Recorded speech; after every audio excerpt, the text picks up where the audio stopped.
প্রিয় শিক্ষার্থী, আসসালামু আলাইকুম। আশা করি তোমরা সবাই ভালো আছো। আল্লাহর অশেষ কৃপায় আলহামদুলিল্লাহ আমিও ভালো আছি। বনশ্রী ন্যাশনাল আইডিয়াল স্কুল কর্তৃক আয়োজিত বিএনএস স্কুলের পক্ষ থেকে আমি তোমাদেরকে স্বাগত জানাচ্ছি আমার আজকের এই ক্লাস। প্রিয় শিক্ষার্থী, প্রথমে তোমাদেরকে নতুন বছরের শুভেচ্ছা জানিয়ে আমি আজকে এই ক্লাসটি শুরু করব। আশা করি এই নতুন বছরটি অর্থাৎ 2021 সালটি তোমাদের জন্য ভালো যাবে এই প্রত্যাশায় জানিয়ে এবং তোমাদের সুস্বাস্থ্য কামনা করে আমি আমার আজকের ক্লাসটি শুরু করব। তো প্রিয় শিক্ষার্থী, এখানে আমি শ্রেণীর চতুর্থ বিষয় বলি, বিষয় শিক্ষক মোহাম্মদ মিজানুর রহমান। আর তোমাদের ক্লাস হচ্ছে ক্লাস নং 1। আর এই ক্লাসটি তোমরা যদি বোঝার ক্ষেত্রে কোনো অসুবিধা হয়ে থাকে তাহলে তোমরা আমাকে আমার এই মোবাইল নম্বরে যোগাযোগ করে বুঝতে অসুবিধা হলে জেনে নিতে পারবে। আমার মোবাইল নাম্বারটি এখানে দেওয়া আছে। আর যদি তোমরা মোবাইল নম্বরে যোগাযোগ না করে মেসেঞ্জারে করতে চাও তাহলে এখানে আমার একটি মেসেঞ্জার আইডি দেওয়া আছে। তো প্রিয় শিক্ষার্থী, আর ক্লাসটি আমরা শুরু করব। যেহেতু নতুন বছর এবং সর্বপ্রথম ক্লাস, তাই তোমাদের বইয়ের শুরু থেকে আমাদের শুরু করা। তো এখানে আলোচ্য বিষয় যে অনুশীলনী 1-এর পৃষ্ঠা 10-এর মধ্যে অর্থাৎ 1 থেকে 10-এর মধ্যে কথায় দেখো স্থানীয় মান, এই বিষয়ে এই টপিকগুলো আমরা আজকে আলোচনা করব। তো প্রিয় শিক্ষার্থী, তোমাদের সুবিধার্থে আমি এখানে দুটি প্রশ্ন লিখে রেখেছি যে কমা ব্যবহার করে নিচের সংখ্যাগুলো পড়ো ও কথায় লেখো। এখানে 3টি সংখ্যা দেওয়া আছে। আর দ্বিতীয় প্রশ্নটি হচ্ছে এই সংখ্যাটি স্থানীয় মান বের করো। তো আমরা এই দুটি প্রশ্নের সমাধান করব। তো প্রথমে 1 নং প্রশ্নটি সমাধান করার জন্য কমা ব্যবহার করে যে সংখ্যাগুলো পড়ো। তো প্রথমে আমি এতটুকু আগে শিখব যে কমা ব্যবহার করে নিচের সংখ্যাগুলো পড়ো। আগে পড়ব, তারপরে কথায় লিখব।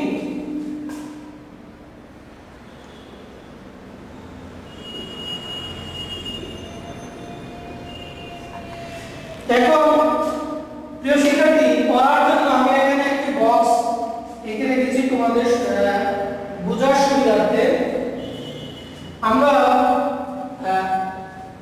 সংখ্যার সর্বডান থেকে যখন ভাবে আসবো, তো সেই ক্ষেত্রে আমরা এই ধরনের ধারা অনুসরণ করব, ক্রম অনুসরণ করব। একক, দশক, শতক, সহস্র, অযুত, লক্ষ, নিযুত, কোটি। তো এখন এককের মান কি হয়? 1। দশকের মান কি হয়? 10। শতকের মান কি হয়? 100। আর এখানে খেয়াল করো যে সহস্র, অযুত এটা হয় মান হাজারের ঘরে থাকে। কিসের ঘরে থাকে? হাজারের ঘরে। আর লক্ষ, নিযুতের মানটা লক্ষের ঘরে থাকে, আর কোটিটা কোটির ঘরে থাকে। তাহলে আমরা যখন একটি সংখ্যা পড়ব, তো পড়ার ক্ষেত্রে আমরা সংখ্যাটিকে 4টি ভাগে ভাগ করে তারপরে আমরা পড়লে আমাদের পড়াটা সুবিধা হবে। যে একক, দশক, শতক এই 3টা পার্টকে আমরা প্রথম ভাগে ভাগ করে কমা ব্যবহার করব। তারপরে সহস্র ও অযুত এই 2টি ভাগকে আমরা দ্বিতীয় ভাগে ভাগ করে কমা ব্যবহার করব। তারপরে নিযুত এবং লক্ষ এই দুটিকে একত্রে আমরা তৃতীয় ভাগে ভাগ করে কমা ব্যবহার করব। তারপরে আমাদের চতুর্থ ভাগে আমরা চলে যাব। তো প্রিয় শিক্ষার্থী, তোমাদের একটি উদাহরণ যদি আমরা এখানে একটি সংখ্যা যদি কমা ব্যবহার করি তাহলে তোমাদের এই বক্সটি বুঝতে সুবিধা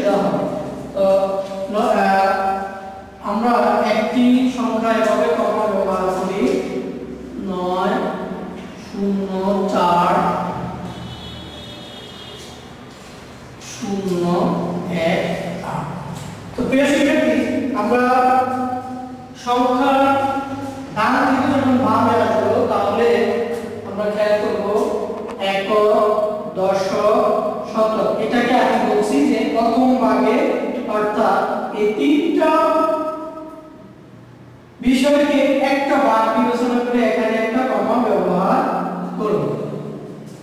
তারপরে সহস্র, তারপরে হলো অযুত, এই দুইটা পার্টকে আমরা ব্যবহার করে আরেকটা ভাগ অর্থাৎ দ্বিতীয় ভাগ, তারপরে আমরা কমা ব্যবহার করব।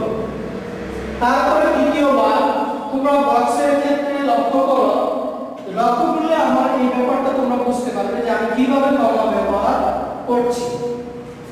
পরবর্তী আবার আছে লক্ষ্য এবং নিযুত, এই দুটি অংশকে তৃতীয় ভাগে ভাগ করে আমরা কমা ব্যবহার করতে পারি। তাহলে এখানে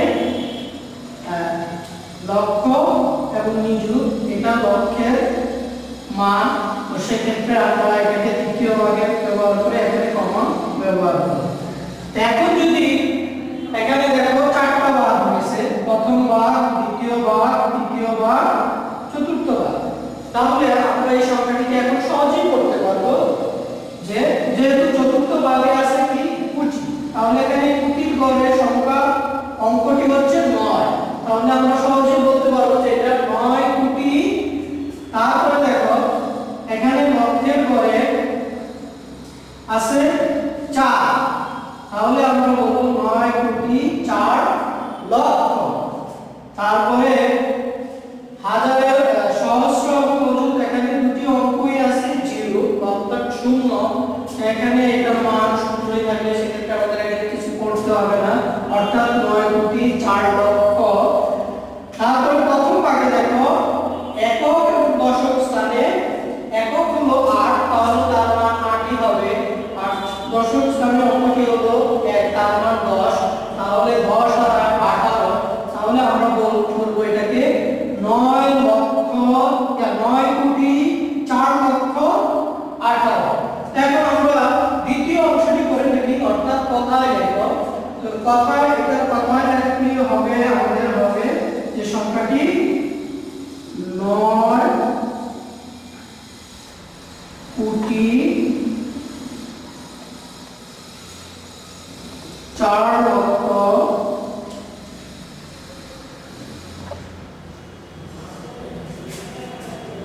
9 কোটি 4 লক্ষ 8,000।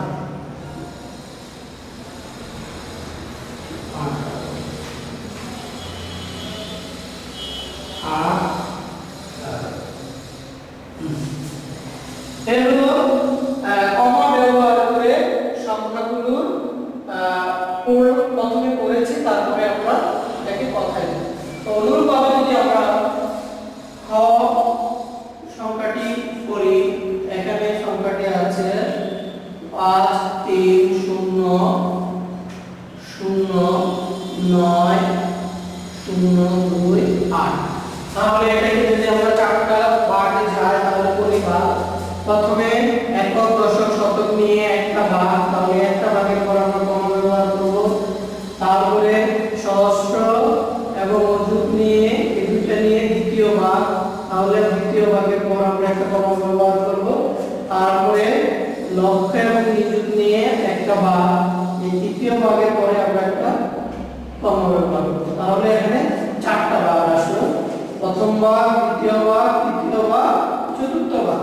তাহলে এটাকে আমরা যদি করি তাহলে হয়, যেহেতু চতুর্থ ভাগের সংখ্যাটি 5, তাহলে আমরা করতে পারবো যে 5 কোটি, আর যেহেতু নিযুতের অঙ্ক কি হচ্ছে 3, তাহলে আমরা করব যে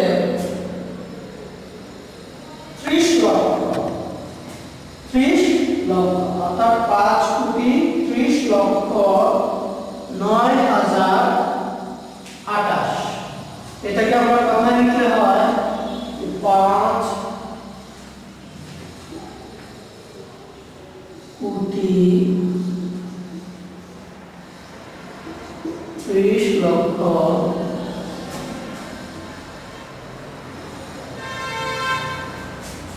9,000।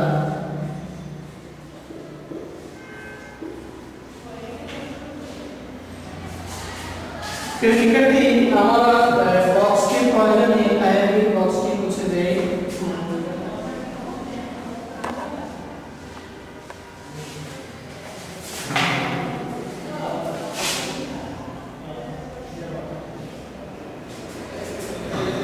9028।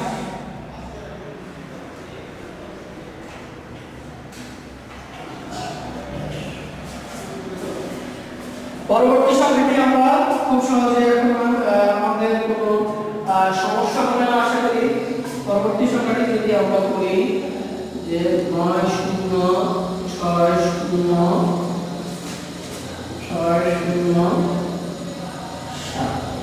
তাহলে এটাকে প্রথম ভাগে 3টি পদ আমরা কমা ব্যবহার করব, তারপরে 2টি পদ কমা ব্যবহার করব। তাহলে এখানে ভাগ হয়ে গেল আমরা 3টি ভাগ। তাহলে এখানে 3টি ভাগের ক্ষেত্রে এটা আমাদের লক্ষের ভাগ, তৃতীয় ভাগটা হলো লক্ষ।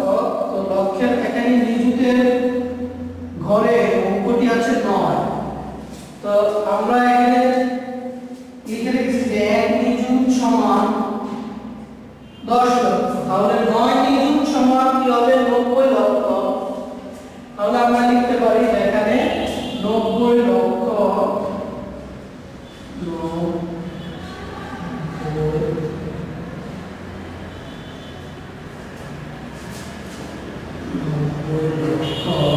60,000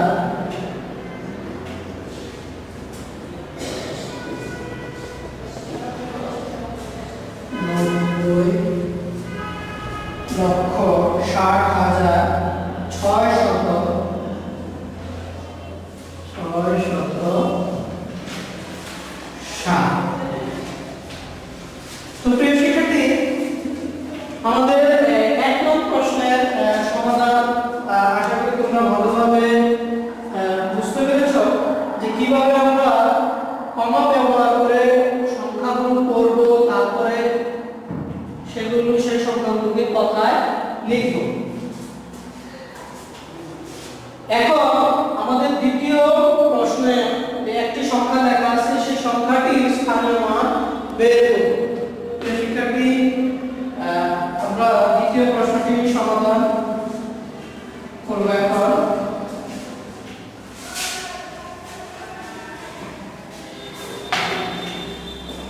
আর আরেকটি বিষয় আমাদের জেনে রাখা উচিত যে 1 অযুত এর মান হচ্ছে 10,000, আর 1 নিযুত সমান আমরা বলতে পারি যে 10 লক্ষ, আবার 10 লক্ষ কে আমরা বলতে পারি 1 মিলিয়ন।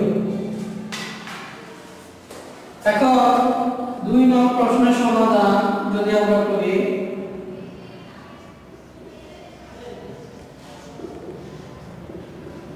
স্থানীয় মান বের করব, অর্থাৎ 9 6 8 4 8 0 5 7। এখন সংখ্যাটির সর্ব ডানে যে অঙ্কটি আছে তার স্থানীয় মানটা আমরা বক্সের ধারাবাহিকতায় লিখব 7 একক। তো প্রিয় শিক্ষার্থী, আমি প্রথমে বলেছি যে এককের মান হচ্ছে 1, তাহলে 7 একক মানে 7 কে 1 দ্বারা গুণ করলে আমরা লিখব 7। তারপর অপশনটা হচ্ছে 5, 5 দশক। তো দশকের মান হচ্ছে 10, অর্থাৎ 5 আর 10 গুণ করলে হয় 5 10 50, বরাবর করে আমরা লিখব। তারপর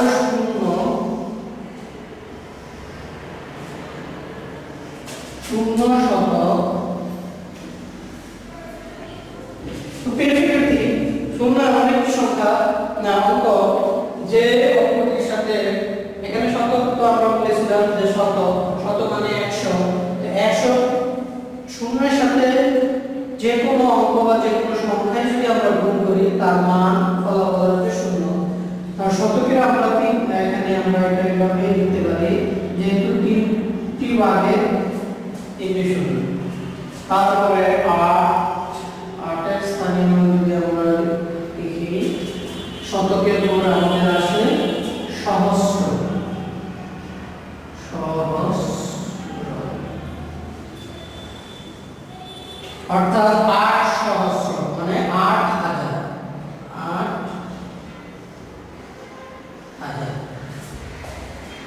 তারপরে আমরা যদি এখানে 4 এর স্থানীয় মান লিখি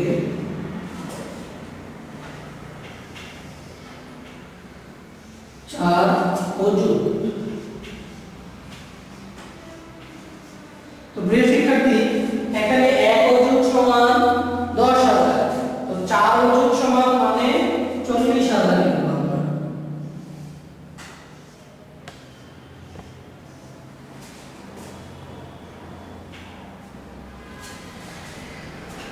তারপর 6 সংখ্যাটি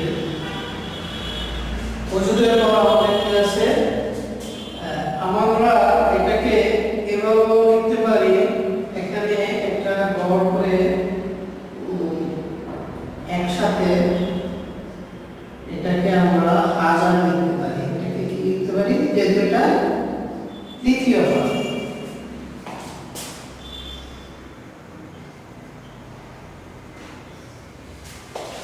হাজার লিখতে পারি। তারপর সহস্র অযুত আমাদের এখানে চলে আসবে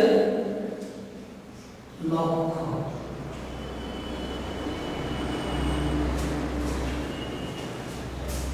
অর্থাৎ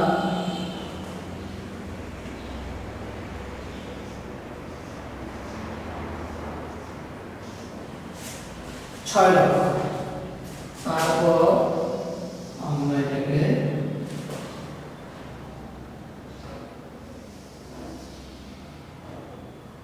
এখানে এটাকেও আমরা লক্ষ, একসাথে এটাকে লক্ষ লিখতে পারি।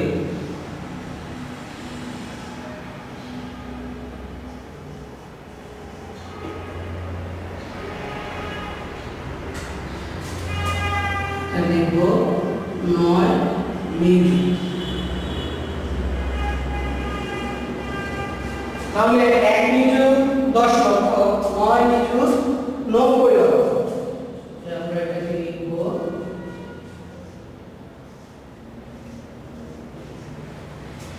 তো প্রিয় শিক্ষার্থী এখন যদি আমরা এটাকে এভাবে যোগ করি তাহলে আমরা এই সংখ্যাটি পাবো, অর্থাৎ 96 লক্ষ 48,057।